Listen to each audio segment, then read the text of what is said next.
Hi friends, నమస్తే friends. ఈరోజు అయితే సేవింగ్ సంబంధించి మనం చేసే ఒక బ్లండర్ మిస్టేక్ అండి. మీకు ఎక్స్ప్లెయిన్ చేస్తా ఫ్రెండ్స్. చాలామంది అనుకుంటారు మనీ వస్తుంది, వచ్చిన తర్వాత తర్వాత ఏదైనా సేవ్ చేద్దాం, లేకపోతే ఇంకో చోట ఏదైనా ఇన్వెస్ట్మెంట్ చేద్దాం అనుకుంటా మనం టైం అనేది గడిచిపోతుంటుంది.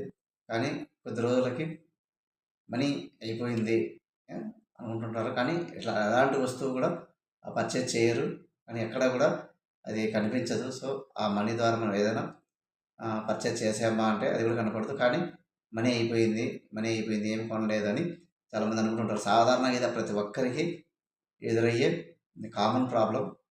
ఫ్రెండ్స్, ఒకటే గుర్తుపెట్టుకోండి, మనీ అనేది మనం 1000, 2000, 500 వస్తువు పెట్టి ఏదైనా కొన్నప్పుడు మనకు అయ్యే ఖర్చు కంటే చాలా లిటిల్, అంటే చిన్న చిన్న ఖర్చులు, 20 రూపీస్, 30 రూపీస్, 50 రూపీస్, ఇట్లా మనకు కనపడని చిన్న చిన్న ఖర్చులు అనేటివి ఒక 10 ఖర్చులు ఒక 50 రూపీస్ కలిస్తే 500 అవుతుంది.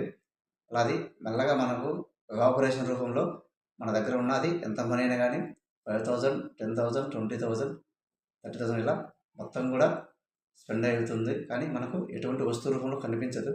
అది మనీ ఉన్న గుణమే అది. ఫ్రెండ్స్, గుర్తుపెట్టుకోండి, నేలపైన ఉన్న నీరు ఎప్పుడైనా సరే భూమికి లోపలికి ఇంకే నీటి కన్నా వేపర్గా వెళ్ళిపోయే, వాతావరణంలో కలిసిపోయే నీరు ఎక్కువగా ఉంటుంది. గుర్తుపెట్టుకుని మనకు కనిపించని ఖర్చులే మన డబ్బుని అయితే హరించి వేస్తాయి. ఒకటి గుర్తుపెట్టుకుని చాలా యూస్ఫుల్.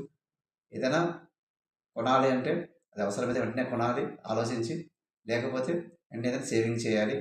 అలాగే మనం కొనసాగించినట్టయితే టైం స్పెండ్ ఖచ్చితంగా అది కొద్ది రోజులకు మనీ అయితే కరిగిపోవడం జరుగుతుంది. ఫ్రెండ్స్, సేవింగ్ అనుకున్నప్పుడు వెంటనే సేవింగ్ మొదలుపెట్టినట్లయితే మనకు మనీ లాక్ అయ్యి గ్రో కావడానికి అవకాశం ఉంటుంది. ఇది ఫ్రెండ్స్ సేవింగ్ టిప్స్. నచ్చితే లైక్ చేయండి, అలాగే షేర్ చేయండి. Thank you for watching.